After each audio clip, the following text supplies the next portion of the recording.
أما بعد فأعوذ بالله السميع العليم وبوجهه الكريم وسلطانه القديم من الشيطان الرجيم من همزه ونفخه ونفثه بسم الله الرحمن الرحيم هل ينظرون إلا أن تأتيهم الملائكة أو يأتي ربك أو يأتي بعض آيات ربك يوم يأتي بعض آيات ربك لا ينفع نفسا إيمانها لم تكن آمنت من قبل أو كسبت في إيمانها خيرا قل انتظروا إنا منتظرون صدق اللہ العظیم۔ حمد و ثنا، تعریف و تسبیح، تکبیر و تحلیل، بڑائی، بزرگی، کبریائی کے سارے کلمات اللہ جل جلالہ کے لیے خاص ہیں، جو اکیلا ہی اس ساری کائنات کا بلا شرکت غیر یکتا و تنہا مالک و مختار ہے۔ درود و سلام امام الرسل خطیب الانبیاء سید ولد آدم رسول محتشم نبی معظم امام الہدا رسول خدا جناب محمد الرسول اللہ صلی اللہ علیہ وآلہ وصحبہ وسلم کی ذات گرامی کے لیے مختصر کلمات حمد و صلات کے بعد چند خطبات جمعہ پہلے ایک خطبہ جمعہ میں علامات قیامت کا ذکر کیا تھا۔ سیدنا عیسیٰ علیہ السلام کی بعثت کی دوبارہ آپ کا نزول اور دیگر جو بڑی بڑی علامات ہیں ان کے بارے میں ذکر ہوا تھا۔ قیامت کی علامات میں سے ایک بڑی علامت دجال کا ظہور ہے۔ اللہ سبحانہ و تعالیٰ نے قرآن کریم کی جو آیت میں نے آپ کے سامنے پڑھی ہے، اس میں کفار کا ذکر کیا ہے جو کتاب اللہ کی تصدیق نہیں کرتے، رسول اللہ کی تصدیق نہیں کرتے۔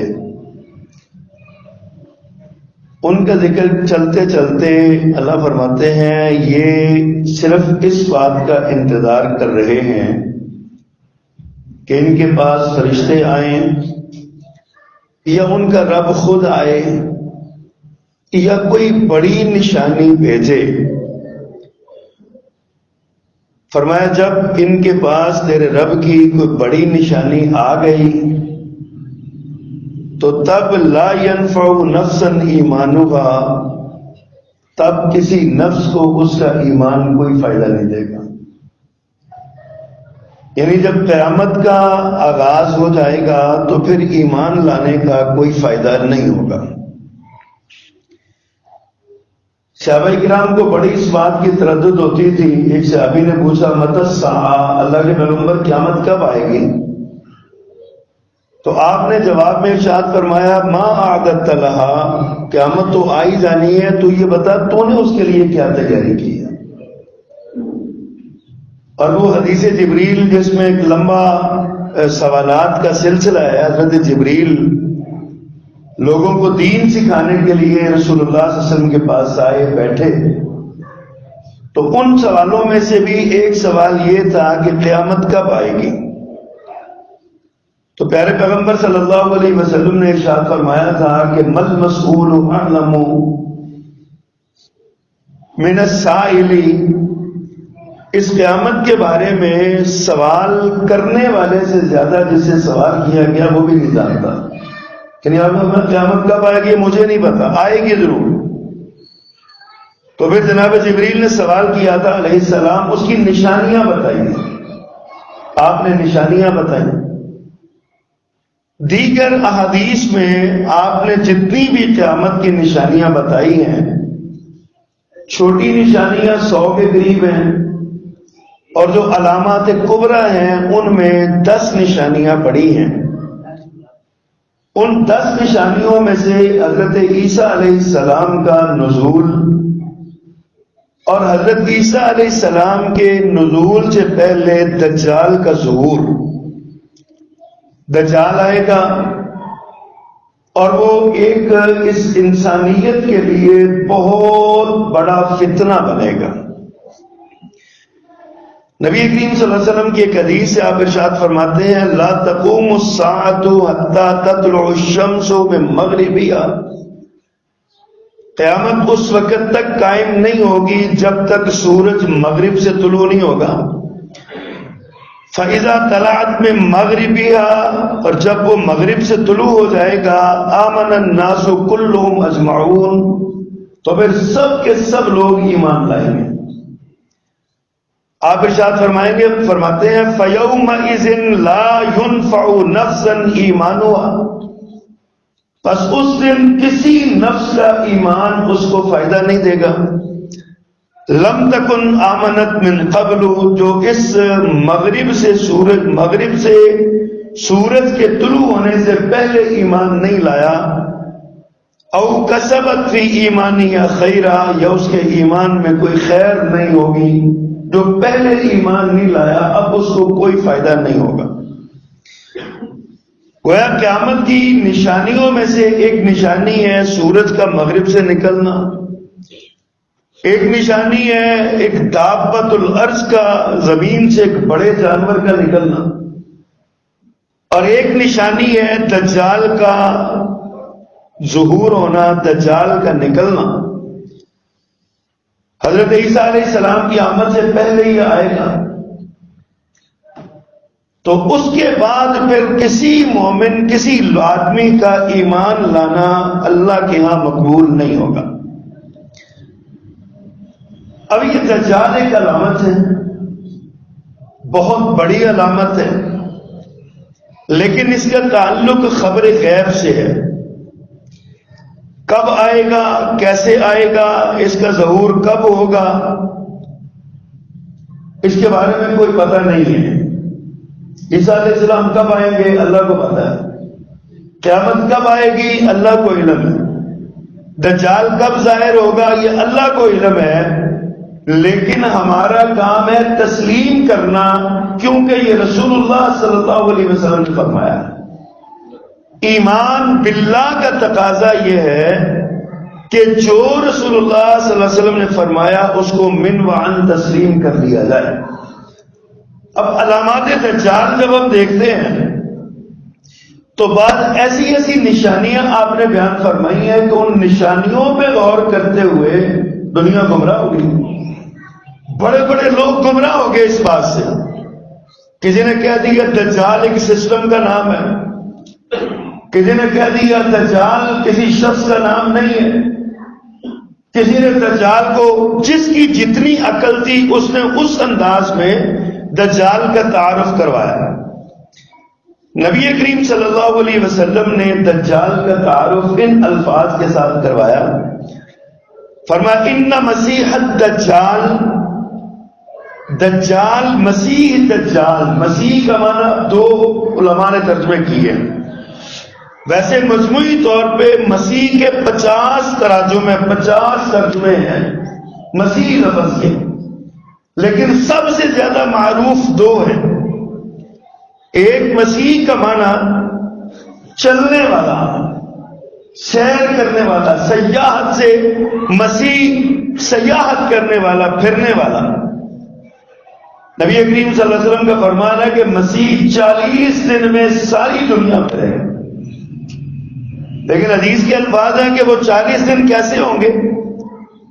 اس کا پہلا دن سال کے 365 جو دن ہوتے ہیں 1 سال کے برابر ہوگا، دوسرا دن 1 مہینے کے برابر ہوگا، تیسرا دن 1 ہفتے کے برابر ہوگا، اور باقی کے 37 ایام جو ہیں یہ عام جو روٹین کے ہمارے 24 گھنٹے کا دن ہے، یہ عام دنوں کے برابر یہ دن ہوں۔ اب دیکھیے اگر ہم اپنی عقل استعمال کریں تو سال کے دن کو ہم کیسے تسلیم، 1 دن پورے سال میں کیسے تسلیم کریں گے؟ جو لوگ عقل کے پجاری ہیں وہ دجال کے آنے پہ 1 دن سال کا تسلیم نہیں کرتے، وہ روز قیامت 50,000 سال کے دن کو کیسے مانیں گے؟ 1 دن 50,000 سال کا دن ہوگا قیامت کا، وہ اس کو کیسے مانیں گے؟ اس لیے بعض چیزوں کا تعلق ہے ایمان سے، جیسے رسول اللہ صلی اللہ علیہ وسلم نے فرما دیا ویسے من و ان اس کو تسلیم کر لیا، ہماری عقل میں بات آئے یا نہ آئے۔ ایک ترجمہ اس کا کیا گیا سیاحت کے ساتھ، دوسرا ترجمہ اس کا کیا گیا ہے کہ آنکھ کے مسخ ہونے کے ساتھ۔ اب حدیث سے اس معنی کی تصدیق ہوتی ہے دجال کو مسیح کیوں کہا گیا؟ کیونکہ اس کی ایک آنکھ کانی ہے، اور اس کی بھی پیارے پیغمبر صلی اللہ علیہ وسلم نے وضاحت کی ہے کہ وہ کیسی کانی ہے۔ حدیث کے الفاظ میں غور فرمائیں، رسول اللہ صلی اللہ علیہ وسلم فرماتے ہیں ان مسیح الدجال، بلا شبہ مسیح الدجال رجل قصیر، ٹھگنے قد کا آدمی ہوگا، چھوٹا قد اس کا ہوگا۔ ایک دوسری روایت میں اس کے بارے میں آتا ہے کہ وہ بڑا موٹا، تازہ، اونچا، لمبا، ایک جوان، گبرو جوان کی طرح کا ہوگا۔ دونوں حدیثوں میں تطبیق علماء حدیث نے، محدثین نے یہ دی ہے کہ اس کا دونوں صحیح روایات ہیں، صحیح احادیث ہیں کہ ایک وقت ہوگا وہ چھوٹا ہوگا پھر بڑا ہوگا۔ یہ اللہ سبحانہ و تعالیٰ کو پتہ ہے کہ کس طرح اس کو یہ کریں گے، لیکن اللہ سبحانہ و تعالیٰ کریں گے۔ اس حدیث میں رجل قصیر، وہ ٹھگنے قد کا، چھوٹے قد کا آدمی ہوگا۔ افجع، اس کی پنڈلیاں ٹیڑھی اور باہر کو نکلی ہوئی ہوں گی۔ ہم میں سے آج ہی ہم کچھ لوگوں کو دیکھ لیتے ہیں، کچھ ایسے لوگ ہوتے ہیں معذوری میں ان کے پاؤں باہر کی طرف نکلے ہوتے ہیں، لیکن اس کی ضرورت سے زیادہ باہر کو نکلے ہوں گے۔ افجع، اس کی پنڈلیاں باہر کو نکلی ہوئی ہوں گی۔ اور فرمایا جعد، اس کے بال گھنگریالے ہوں گے، شدید گھنگریالے بال ہوں گے، سخت ہوں گے اور گھنگریالے ہوں گے۔ اعور، ایک آنکھ سے کانا ہوگا۔ کیا آپ نشانیاں بیان کر رہے ہیں دجال کی؟ ایک آنکھ سے کانا ہوگا۔ کیسا کانا ہوگا؟ فرمایا مطموس العین لیس بناطئۃ ولا حجراء، وہ آنکھ مٹی ہوئی ہوگی، یعنی آنکھ برابر ہوگی ایسے کر کے، اور نہ تو وہ ابری ہوگی باہر کو، جس طرح بعض نابینا لوگوں کا پھر ان کی آنکھیں باہر کو ابری ہوتی ہیں، نہ اس کی آنکھ باہر کو ابری ہوگی، نہ اس کی آنکھ اندر کو دھنسی ہوئی ہوگی۔ آنکھ برابر ہوگی لیکن آنکھ ہوگی نہیں، کانا ہوگا ایک آنکھ سے، اس کی ایک آنکھ ایسے دبی ہوئی ہوگی۔ اللہ کے نبی صلی اللہ علیہ وسلم فرماتے ہیں فَإِنْ أُلْبِسَ عَلَيْكُمْ، اتنی واضح نشانیوں کے بعد بھی اگر تمہیں شک پڑ جائے تو ایک ہی بات یاد رکھنا، فَاعْلَمُوا أَنَّ رَبَّكُمْ لَيْسَ بِأَعْوَرٍ، اس بات کو جان لو کہ تمہارا پروردگار کانا نہیں ہے۔ چونکہ وہ ربوبیت کا دعویٰ کرے گا، اپنے آپ کو رب کہے گا، تو میرے آقا نے 1400 سال پہلے یہ بات بتا دی، یہ اتنی نشانیاں بیان کر دی، پنڈلیاں باہر کو نکلی ہوں گی، بال گھنگریالے ہوں گے، آنکھ ہوگی نہیں، ایک وہ ٹھگنے قد کا ہوگا۔ فرمایا پھر بھی تمہیں اس پر شبہ ہو جائے تو ایک بات پکی یاد رکھو کہ تمہارا رب کانا نہیں، تمہارا پروردگار کانا نہیں ہے، بس جو کانا ہوگا وہ تمہارا رب نہیں ہو سکتا، یہ بات ذہن میں رکھنا۔ آپ نے بات ارشاد فرما دی واضح طور پر۔ اور نبی کریم صلی اللہ علیہ وسلم ایک اور روایت میں آپ نے ارشاد فرمایا کہ دجال کی بائیں آنکھ عیب دار ہوگی، اعور کانی ہوگی، عیب دار ہوگی، بال گھنگریالے ہوں گے، اور جنت اور دوزخ نام کی کوئی چیز وہ اپنے ساتھ لیے پھر رہا ہوگا، کہے گا کہ یہ جنت ہے اور یہ دوزخ ہے۔ نبی محترم صلی اللہ علیہ وسلم ارشاد فرماتے ہیں کہ اس کی بنائی ہوئی جو جنت ہوگی وہ دراصل اللہ سبحانہ و تعالیٰ کی جہنم ہوگی، اور جس کو وہ جہنم کہے گا اس کو اللہ سبحانہ و تعالیٰ وہ جنت بنا دیں گے، یعنی جو اس کو مان کر اس کی بتلائی ہوئی جنت میں جائے گا وہ اللہ کی جہنم میں چلا جائے گا، اور جو اس کو نہ مان کر اس کا انکار کر کے اللہ پر ایمان پہ ثابت قدم رہ کر جو اس کو ٹھکرائے گا وہ اس کو قتل کر کے اپنی جہنم میں پھینکے گا، اصل میں وہ اللہ سبحانہ و تعالیٰ کی جنت میں چلا جائے گا۔ حدیث میں آتا ہے مدینہ کا ایک آدمی عربی عرب کا اسے ملے گا اور وہ اسے کہے گا کہ میں تمہارا رب ہوں، وہ کہے گا تم تو مجھے دجال لگتے ہو، وہ عربی پینڈو سا بندہ، سادہ سا بندہ، کہے گا تم تو مجھے دجال لگتے ہو، دجال ہو، وہ کہے گا نہیں میں تمہارا رب ہوں، وہ کہے گا نہیں نہیں تم دجال ہو۔ پھر یہ دجال اپنے ماننے والوں کو جو اس کے گرد و نواح میں ہوں گے نا ان کو مخاطب کر کے کہے گا تمہیں اپنی قدرت میں دکھاؤں، تمہیں بتاؤں کہ میں تمہارا رب ہوں، دیکھو میں اس کو بھی قتل کروں گا، ماروں گا، مارنے کے بعد اس کو زندہ کر دوں گا، پھر تم مجھے مان لو گے سارے۔ انہوں نے کہا جی کیوں نہیں مانیں گے، آپ ایسا کریں۔ اللہ اکبر۔ تو وہ اس کو قتل کر دے گا، قتل کر کے اپنی جہنم میں بیٹھ دے گا، اور دوبارہ اس کو وہاں سے نکال کے اسے زندہ کرے گا، کہے گا کھڑے ہو جا، زندہ ہو۔ یہ میں نے بتایا کہ یہ امتحان ہے، اصل میں دجال امتحان ہے، اور امتحان کے لیے یہ سوالات ہیں۔ اب وہ اس کو اللہ نے اس کو طاقت دے کے بھیجا، جس طرح شیطان کو طاقتیں دی ہے، اللہ ہی نے دی ہے نا، امتحان بنایا شیطان کو، امتحان ہے پوری انسانیت کے لیے۔ اب جب اس کو کھڑا کیا جائے گا وہ کھڑا ہوگا تو دیکھے گا بتا، تو وہ مومن جو بچہ ہوگا وہ کہے گا اب تو مجھے پکا یقین ہو گیا تو ہے ہی دجال، تو یہ اس کو قتل کر کے اپنی جہنم میں پھینک دے گا۔ اللہ سبحانہ و تعالیٰ سے وہ دوبارہ ان حدیث میں آتا ہے دوبارہ اس کو مارنا چاہے گا کہ تم باز نہیں آئے، تو اس پر اس کی پھر اس کا زور نہیں چلے گا، اس پر وہ بچہ نکل جائے گا۔ اس کے مقابلے میں ایک اور آدمی پیش ہوگا، وہ کہے گا اگر میں تمہارے ماں باپ کو زندہ کر دوں تو کیا تم مجھے مان لو گے؟ کہے گا مان لوں گا، ماں باپ مرے ہوئے سالوں ہو چکے تھے، سالوں صدیاں ہو چکی ہوں گی۔ وہ کہے گا اچھا کرو زندہ۔ وہ اس کے ساتھ حدیث میں آتا ہے شیطان ہوں گے، وہ شیطانوں سے کہے گا اس کے ماں باپ کی شکل بن کرو، تو وہ اس کے ماں باپ کی شکل بن کے سامنے آئیں گے تو وہ بندہ اس پر ایمان لے آئے گا یار یہ واقعی رب ہے۔ آزمائش ہے بہت بڑی، امتحان ہے بہت بڑا۔ یہی وجہ ہے کہ ہر نبی نے، حدیث میں آتا ہے یہ بھی حدیث ہے، ہر پہلے نبی نے اپنی امت کو اس کانے کذاب سے ڈرایا، اس جھوٹے کانے سے ڈرایا ہے۔ ہر نبی نے بتایا کہ یہ آنے والا ہے، اس سے بچ کے رہنا۔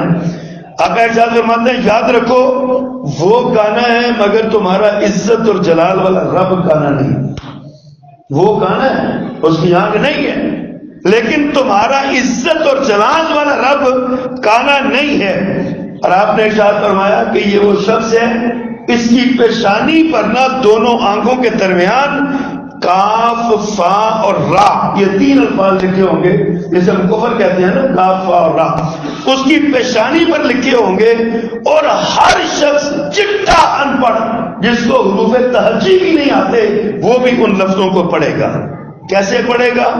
جس طرح قیامت میں سب کی زبان عربی ہوگی، جس نے زندگی میں کبھی قرآن بھی نہیں نہ پڑھا عربی میں وہ بھی عربی وہاں پہ روانی کے ساتھ بولے گا، عربی بولے گا۔ اسی طرح اللہ ان جاہلوں کو، ان پڑھوں کو اللہ وہ کاف فا اور را کی پہچان کروا دیں گے اور پتہ چل جائے گا کہ یہ شخص کون ہے۔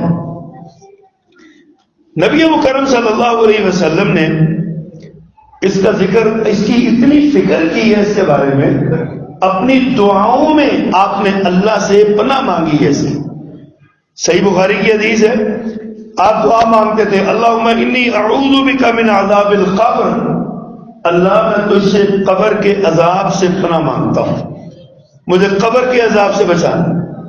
اب قبر کا عذاب بھی ایک بہت بڑی چیز ہے۔ حدیث میں آتا ہے کہ قبر کے اندر جو سانپ ہے نا، قبر کے اندر جو سانپ ڈسنے کے لیے کافروں کو، منافقوں کو، بے ایمانوں کو ڈسنے کے لیے اللہ نے مقرر کیا ہے نا، اگر اللہ اس کو اجازت دے اور وہ قبر سے منہ نکال کے صرف زمین کی طرف ایک پھونک مار دے، روئے ارضی کی ہر شے جل کے راکھ ہو جائے گی۔ اللہ کے رسول صلی اللہ علیہ وسلم اس لیے قبر کے عذاب سے پناہ مانگا کرتے تھے۔ اللہم انی اعوذ بک من عذاب القبر، اللہ میں تجھ سے قبر کے عذاب سے تیری پناہ چاہتا ہوں۔ اور آپ پھر دعا کیا کرتے تھے وَأَعُوذُ بِكَ مِن فِتْنَةِ الْمَسِيحِ الدَّجَّالِ، اللہ میں تجھ سے دجال مسیح کے فتنے سے تیری پناہ مانگتا ہوں۔ کون کہہ رہا ہے؟ امام کائنات، سید الاولین والآخرین، امام المرسلین۔ اس کائنات میں روئے ارضی پہ اللہ کی ساری مخلوقات میں سے سب سے زیادہ پسندیدہ اور اللہ کے سب سے زیادہ قریب حضرت محمد رسول اللہ صلی اللہ علیہ وسلم اللہ سے دعا مانگتے ہیں، اور ہر نماز میں تشہد میں سلام سے پہلے درود کے بعد یہ دعا آپ مانگا کرتے ہیں وَأَعُوذُ بِكَ مِن فِتْنَةِ الْمَسِيحِ الدَّجَّالِ، اور آپ دعا مانگتے وَأَعُوذُ بِكَ مِن فِتْنَةِ الْمَحْيَا وَفِتْنَةِ الْمَمَاتِ، اللہ زندگی اور موت کے فتنوں سے بچانا۔ زندگی بھی آزمائش ہے نا، ایک بھیجا گیا دنیا میں، اور موت بھی آزمائش ہے، تو فرمایا ان کے فتنوں سے بچانا۔ آپ ساتھ دعا مانگتے تھے اللہم انی اعوذ بک من المعصم والمغرم، اللہ میں تجھ سے گناہوں سے بھی پناہ مانگتا ہوں اور میں قرضے کی زیادتی سے بھی تجھ سے پناہ مانگتا ہوں۔ نبی محترم صلی اللہ علیہ وسلم، یعنی آپ اس قدر فکر مند تھے اس فتنے کے بارے میں، آپ اپنی ذات کے بارے میں بھی اللہ سے یہ سوال کرتے تھے کہ اللہ کے نبی فرماتے تھے اللہ میں تجھ سے فتنہ مسیح دجال سے پناہ مانگتا ہوں، اور آپ نے امت کو بھی یہ تعلیم دی یہ اتنا بڑا فتنہ، اس سے اللہ کی پناہ مانگا کرو کہیں اس کا شکار نہ ہو جانا۔ نبی محترم صلی اللہ علیہ وسلم نے اس کے بارے میں اور اس کی علامت بیان کی ہے، فرمایا الدجال یخرج من ارض بالمشرق یقال لها خراسان، فرمایا دجال مشرق کی زمین سے نکلے گا جس کو خراسان کہا جاتا ہے۔ ایک اور حدیث میں ہے کہ دجال اصفہان کے یہود سے نکلے گا اور اس کے ساتھ 70,000 یہودی اس کی حمایت میں کھڑے ہوں گے، اور انہوں نے ایک خاص قسم کی چادر یا ٹوپی پہنی ہوگی۔ آپ نے یہ بھی علامت بیان کیا۔ اب یہ کون سا علاقہ ہے جو یعنی خراسان جس کو کہتے ہیں، یہ ملک شام کے ساتھ ایران کا ایک حصہ ہے، اور آج بھی وہ جو اصفہان جس کو کہا جاتا ہے نا، یہ ایران کا شہر ہے، اور وہاں پہ سب سے زیادہ اسرائیل کے بعد سب سے زیادہ یہودی وہاں بستے ہیں، وہاں پہ ٹکے ہوئے، وہاں پہ انہوں نے نکلنا ہے، اس کے ساتھ نکلنا ہے۔ آنے والی نسلیں ان کی پتہ نہیں کب قیامت آنی ہے اور کب اس سے پہلے دجال نے آنا ہے، یہ تو اللہ کو علم ہے نا، لیکن آپ نے نشانیاں بتا دی۔ خراسان سے نکلے گا، اصفہان سے نکلے گا، اور یہ شام اور عراق اس کے درمیان کی جگہ، یعنی یہ چیز جو ہے نا بتائی گئی۔ اور پھر فرمایا کہ یہ مکہ، مدینہ، کوہ طور اور مسجد اقصی، یہ 4 شہروں میں نہیں جا سکے گا، نہ مکہ میں داخل ہو سکے گا، نہ مدینہ میں جا سکے گا، نہ مسجد اقصی میں بیت المقدس میں داخل ہو سکے گا، اور نہ ہی یہ کوہ طور میں جا سکے گا۔ باقی زمین کا کونا کونا یہ پھرے گا، اور پھرے گا 40 دنوں میں۔ گویا کہ اگر ہم یہ دیکھیں کہ 40 دن، جیسے میں نے پہلے حدیث میں آتا ہے کہ اس کا پہلا دن ہوگا 1 سال کے برابر، دوسرا دن ہوگا 1 مہینے کے برابر، تیسرا دن ہوگا 1 ہفتے کے برابر، اور باقی جو 37 دن ہیں وہ عام دنوں کے برابر ہوں گے۔ اس حساب سے دیکھیں تو یہ 427 یا 428 یا 429 دن بنتے ہیں۔ چاند کی تاریخوں کے اعتبار سے فرق اگر آئے تو 427، 27 یا 29 ان میں سے کوئی ایک دن یہ 400 یعنی 430 دن پورے نہیں کرے گا یہ، اور ان 430 دنوں میں یہ دجال جو فتنہ عظیمہ ہے اس امت کے لیے، پوری انسانیت کے لیے، یہ ساری روئے زمین پھیرے گا، لوگوں کو اپنے ساتھ ملائے گا، لوگوں کو کفر کا مرتکب کرے گا اور اپنی ربوبیت کو منوائے گا، اور دنیا میں فتنہ و فساد یہ پھیلائے گا۔ اللہ اکبر۔ پھر حدیث میں آتا ہے، جیسے میں نے عرض کیا کہ جنت اور دوزخ نام کی چیزیں اپنے ساتھ لیے پھرے گا، اس کے ساتھ ساتھ یہ ساتھ لیے پھرے گا، اور اللہ نے اس کو اتنی طاقتیں دی ہیں کہ اس کے حکم سے بارش برسے گی، جہاں یہ چاہے گا وہاں بارش برسے گی، جہاں چاہے گا وہاں کا سالی ہو جائے گی، بارش نہیں ہوگی۔ یہ امتحان ہے، بہت بڑا امتحان۔ پھر زمین پر اس کا حکم چلے گا، زمین سے کہے گا خزانے نکالو، وہاں سے خزانے نکل آئیں گے، اور زمین سے کہے گا یہاں سے خزانہ نہیں نکلنا چاہیے، وہاں پہ نہ فصل ہوگی نہ کو مال و دولت کو معدنیات کوئی چیز نکلے، زمین پر اس کا کنٹرول چلے گا، مردوں کو زندہ کرے گا۔ ایک نشانی اس کی حدیث کے مطابق یہ بھی ہے کہ پانی کی نہر اور روٹی جو کھانے والی ہے، روٹی کے پہاڑ یہ ساتھ لے کے چلے گا، جہاں کہاں تو ہوگا وہاں کہے گا مجھ سے مانگو میں تمہیں دوں گا۔ یہ کرونا کے دنوں میں جب ہماری صورتحال بنی ہوئی تھی نا، جن حالات سے یہ پوری انسانیت گزری ہے، یقین جانیے ڈر لگتا تھا کہ ہم روٹی پر ایمان بیچ رہے تھے۔ اس وقت ہم نے روٹی پر ایمان بیچا ہے، اور یہ تو فتنہ ہی کچھ نہیں تھا، چھوٹا سا ایک معمولی سا فتنہ تھا، آزمائش تھی نا چھوٹی سی۔ آپ اندازہ کریں کہ یہ جب دجال کا فتنہ آئے گا تب کیا بنے گا۔ وہ روٹی کے پہاڑ اپنے ساتھ لے کے پھرے گا، اور لوگوں کو بھوکے لوگوں کو روٹی دے دے کے اپنے ساتھ ملائے گا، نہریں اس کے ساتھ ساتھ چل رہی ہوں گی۔ یہ عجیب الخلقت اور ما فوق التصورات یہ چیزیں ہیں، اور یہ لیکن یہ ہوں گی کیونکہ حدیث میں آ گیا، پیارے پیغمبر صلی اللہ علیہ وسلم نے فرما دیا ہے، لہذا اس کو ماننا پڑے گا، ایسا ہوگا۔ ہمیں علامتیں بیان کر دی۔ اس کو ماننے والے کون لوگ ہوں گے؟ سب سے پہلے اس کے پیروکار ہوں گے یہودی، سب سے پہلے پیروکار ہوں گے یہودی۔ دوسرے پیروکار ہوں گے اس کے ترکی کے لوگ، یہ موجودہ ترکی نہیں۔ جب حدیث میں ترکی کا لفظ آتا ہے نا تو یہ چائنا اور منگولیا، یہ دو ممالک ہیں موجودہ جغرافیے میں۔ یہ ترک اس وقت پیارے پیغمبر صلی اللہ علیہ وسلم نے جب علامتیں بیان فرمائی تو یہ اس وقت کی علامتیں تھیں۔ ترک اور چائنا اور منگولیا، ان دو ممالک کے درمیان کو رقبہ ہے، یہ وہ ترک کہا جاتا ہے۔ وہاں کے لوگ اس کے سب سے بڑے حمایتی اور سب سے بڑے پیروکار ہوں گے۔ پھر کچھ اجمی لوگ اس کی پیروی کریں گے، کچھ اعرابی دیہاتی بدو لوگ وہ اس کے پیچھے لگیں، اور سب سے زیادہ اس کے پیچھے لگنے والی عورتیں ہوں۔ حدیث میں آتا ہے کہ عورتیں اتنی زیادہ اس کی پیروکار ہوں گی کہ مرد گھر سے باہر سے آئے گا اور اپنی عورت کو رسیوں سے باندھ کر اب کمرے میں پھینک دے گا کہ کہیں دجال کی حمایت میں نہ چلی جانا، تم ایمان نہ ضائع کر لینا اپنا۔ اور ہم دیکھتے ہیں نبی کریم صلی اللہ علیہ وسلم کے بعض فرمودات ایسے ہیں، آج ہم دیکھتے ہیں نا تو بڑے لوگ اس پر چین بچی ہوتے ہیں کہ یہ کیوں یہ کہا جا رہا ہے عورتوں کی توہین ہو رہی ہے۔ عورتوں کی توہین نہیں ہو رہی، عورتوں کا بچاؤ ہو رہا ہے۔ پیارے پیغمبر صلی اللہ علیہ وسلم نے ارشاد فرمایا تھا کہ عورتوں اللہ کے راستے میں صدقہ دیا کرو، میں نے تمہیں سب سے زیادہ جہنم میں جلتے ہوئے دیکھا، اور اس کی وجہ کیا ہے؟ تم اپنے شوہروں کی ناشکر گزار، اپنے شوہر کی ناشکری کی وجہ سے تم سب سے زیادہ جہنم میں جاؤ گی۔ شوہر کی ناشکری کی بنیاد پر جہنم میں چلے جائے گی، اللہ کی ناشکری کی بنیاد پر جہنم میں نہیں پھینکا جائے گا۔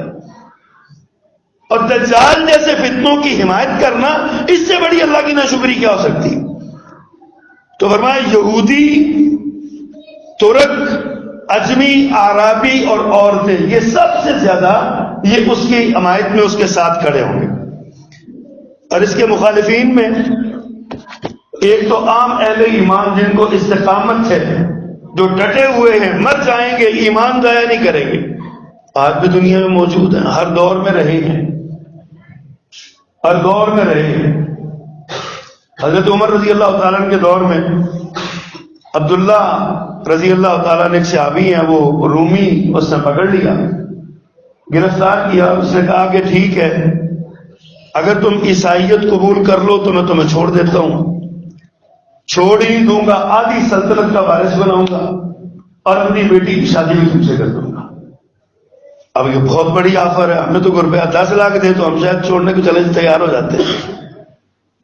یہ جرمن میں، دیگر ممالک میں اسائلم ملتی ہے، جب لوگ پناہ لیتے ہیں وہاں پہ تو کیا لکھ کے دیتے ہیں؟ جی ہم قادیانی ہیں، پاکستان میں ہم پر ہوتے مسلمان ہیں، مسلمان کے ناموں میں پلے ہوئے، مسلمانوں کے بچے، کلمہ پڑھنے والی ماؤں کے بچے، کلمہ پڑھنے والے لیکن پیسے کی لالچ میں، دولت کی لالچ میں اپنے ملک سے غداری اور اپنے رسول سے غداری کرنے کے لیے لکھ کے دے دیتے ہیں جی ہم قادیانی ہیں. مجھے، میں اکثر یہ بیان کرتا ہوں، میرا ایک دوست، اس نے مجھے ایک کاغذ دیا ہے، اس نے کہا جناب مجھے یہ آفر ہوئی ہے کہ ہم آپ کو جرمن بھجوا دیتے ہیں، آپ اس فائل پہ سائن کر دیں، اس کاغذ پہ سائن کر دیں، تو آپ مجھے بتائیں کیا کرنا ہے. اس کا ایمان اللہ نے بچانا تھا، یا اس کا کوئی نیکی کی رمق تھی اس کے اندر. جب میں نے دیکھا، میں نے کہا تمہیں پتہ یہ کیا ہے؟ نہیں مجھے تو نہیں پتا، مجھے تو انگلش میں لکھا ہوا تھا. تو میں نے کہا یہ تمہیں یہ کہہ رہے ہیں کہ محمد رسول اللہ صلی اللہ علیہ وسلم کو گالی دو. اس کا مطلب، اس کاغذ کا مطلب یہی ہے نا، مرزا قادیانی کو نبی مان لینا، پیارے پیغمبر پر غداری، پیارے پیغمبر سے بے وفائی ہے نا. تو کہا تمہیں یہ سبق دیا جا رہا ہے. اس نے 5 صاحب گالیاں نکالی، لعنت بھیجی، ورقہ پھاڑ کے اس نے پھینک دیا، کہتا میں لعنت بھیجتا ہوں، ایسے پیسے اللہ نے ایمان بچا لیا اس کا. ورنہ اکثر لوگ ہم دیکھتے ہیں مسلمانوں کے بچے لڑکی کے چکر میں، دولت کے چکر میں، اسائلم کے چکر میں ایمان اپنا بیچ کے بیرون ملک جانا چاہتے ہیں، اور وہ لکھ دیتے ہیں کہ جی ہم جو ہے نا وہ قادیانی ہیں، مرزا قادیانی کو نعوذ باللہ نبی مانتے ہیں، یہاں پہ ہماری زندگی غیر محفوظ ہے، مسلمان ہم پر ظلم کرتے ہیں، لہذا ہم یہاں سے نکلنا چاہتے ہیں، لکھ دیتے ہیں. ایمان اس طرح بکتا ہے. تو آپ کیا سمجھتے ہیں؟ وہ جو دولتیں لے، عبداللہ کی بات کر رہا ہوں نا رضی اللہ تعالیٰ عنہ، ان کو جناب وہ بادشاہ نے آفر کروائی، انہوں نے کہا نہیں میں نہیں مانتا. اس نے کہا پھر ایک بڑا کڑاہا رکھو، تیل گرم کرو، تیل نیچے آگ جلاؤ، بہت بڑے کڑاہے میں تیل گرم جب ابلنے لگا نا تو حضرت عبداللہ کے سامنے 2 مسلمانوں کو اس کے اندر پھینکا گیا. ایک لمحے کے اندر زندہ انسان جل کے راکھ ہو گیا. عبداللہ سے کہا کہ اب بتاؤ رضی اللہ تعالیٰ، کہتے ہیں نہیں اب بھی نہیں، میں ایمان نہیں چھوڑ سکتا، مار ڈالو. بادشاہ نے حکم دیا لے جاؤ اس کو، پھینک دو، آگ میں جلا دو. خوبصورت تھے، وسیع تھے، اونچا قد کاٹ تھا، دیکھ کے آنکھیں ٹھنڈی ہوتی تھی. بادشاہ نے اپنی بیٹی کا رشتہ ایسے نہیں دینے کی آفر کی تھی. خوبصورت بھی بڑے تھے، وسیع و شکیل بڑے تھے. لے گئے. جب سپاہیوں نے پکڑا، آگ میں اس میں پھینکنے لگے نا کڑاہے میں، تو دیکھ کر ان کی آنکھوں سے آنسو بہ رہے.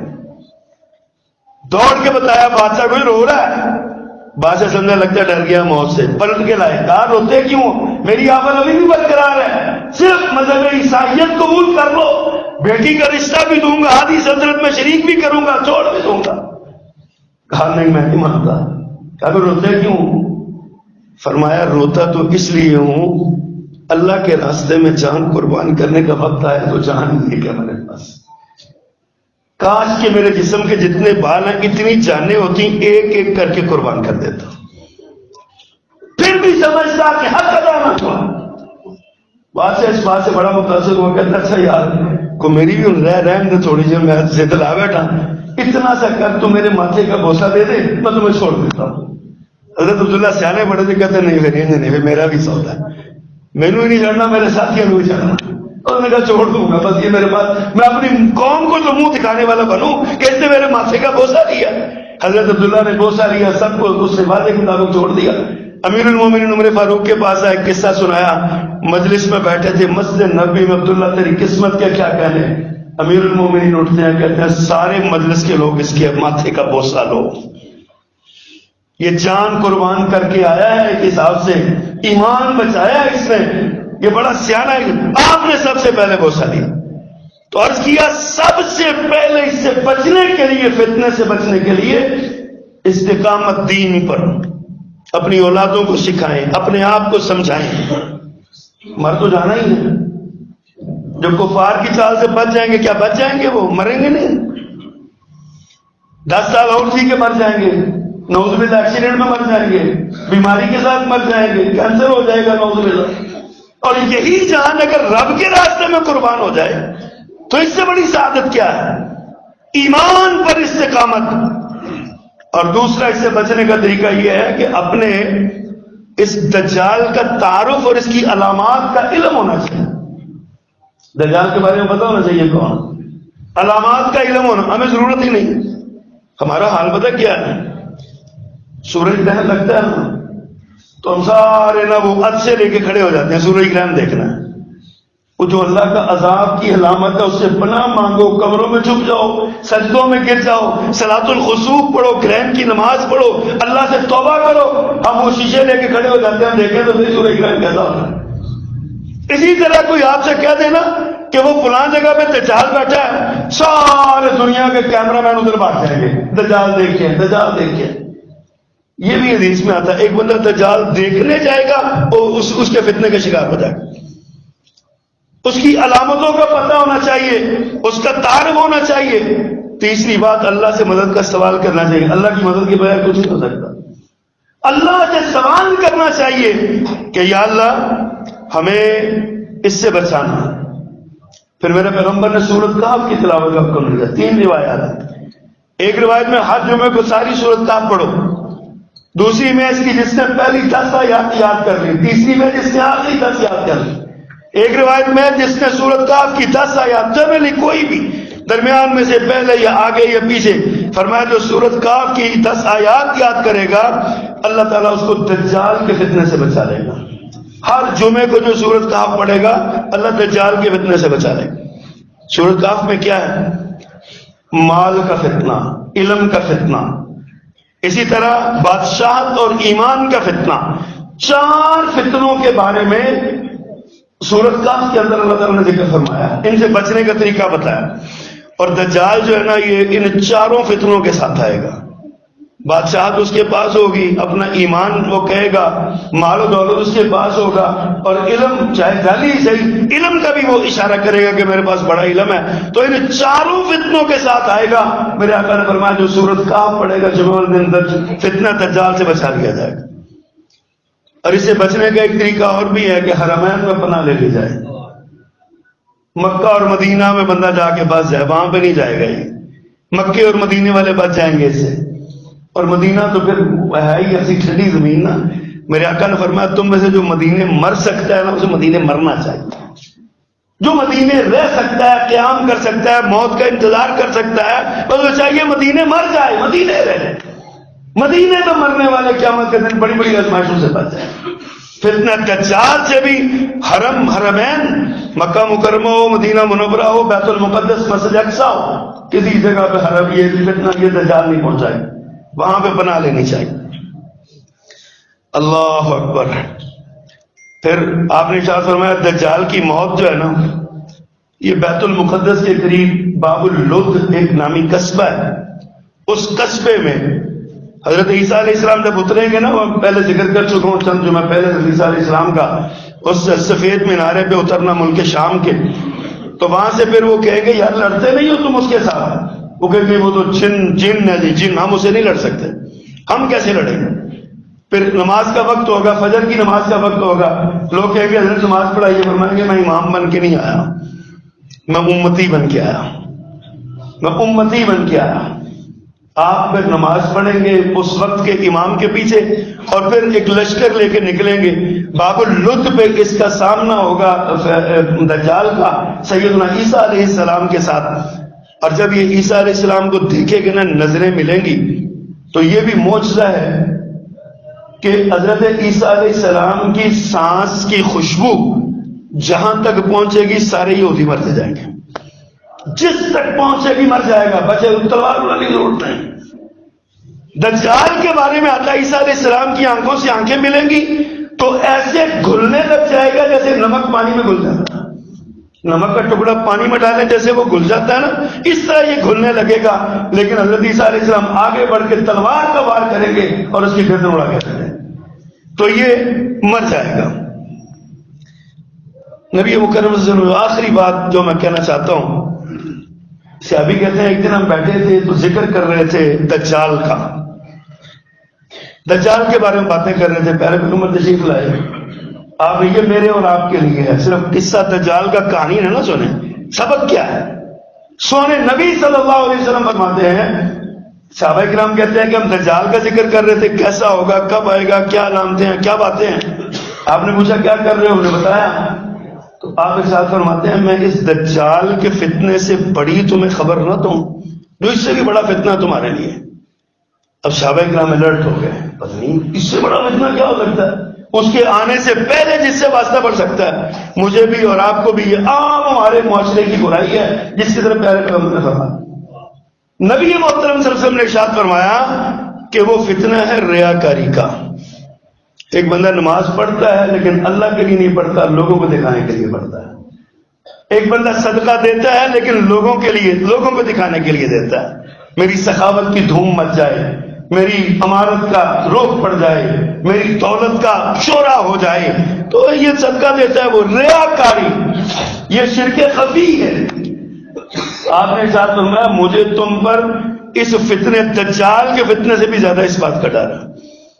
حضرات ذرا غور تو کیجیے، کیا یہ فتنہ ہمارے اندر موجود نہیں؟ ہماری نمازیں، ہمارے صدقات، ہماری خیراتیں، ہمارے جو معاملات، ہماری عبادات ساری کی ساری وہ کیا ہے؟ پیارے پیغمبر فرماتے ہیں کہ مجھے ڈر ہے تمہارے اس فتنے کا، دجال کے فتنے سے بڑا فتنہ ہے.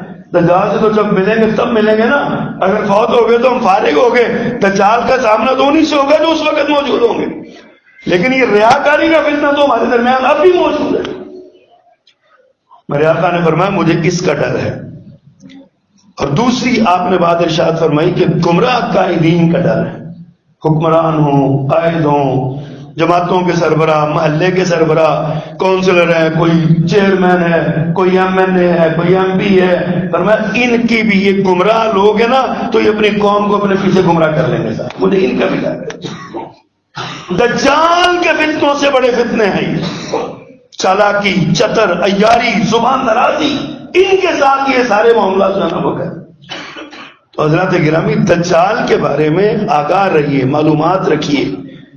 لیکن اس سے پہلے اس سے بھی بڑی جو چیزیں ہیں جن کا ہمیں واسطہ ہے، تو ان کو جب دجال آئے گا تو تب آئے گا.